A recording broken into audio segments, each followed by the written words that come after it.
Iran భూమి నేల పైన కాలు పెడితే గాని ఈ యుద్ధం క్లోజ్ కాదు. ఇప్పుడు షిప్పులు అక్కడి నుంచి కదలవు. నీకు ఆ ధైర్యమే లేదు, సైన్యాన్ని పంపించే ధైర్యం లేదు. మీ సైన్యం అక్కడ పోరాటం చేయలేదు. ఇరాన్ సైన్యంకు ఉన్నటువంటి ట్రైనింగ్, అక్కడ వాళ్ళకు ఉన్నటువంటి ఆ బంకర్ల నుంచి వాళ్ళు వచ్చి కొట్టగలుగుతారు. ఇది సమస్య. అందుకే మూలం అక్కడే ఉంది. ఆయన కంట్రోల్ ఉండి ఆయన దేశాన్ని ఆయన పరిపాలించుకుంటే ఎవరికి సమస్య ఉండదని నాకు అనిపించేది.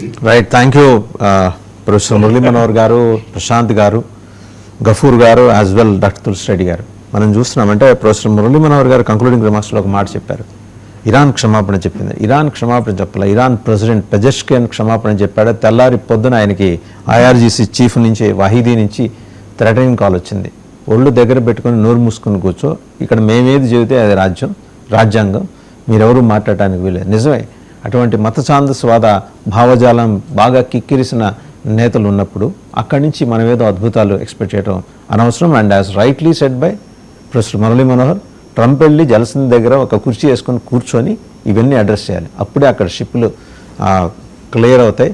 అక్కడ ఉన్న సూయిసైడ్ బాంబర్స్ని, సూయిసైడ్ బోట్స్ని ముందర అక్కడి నుంచి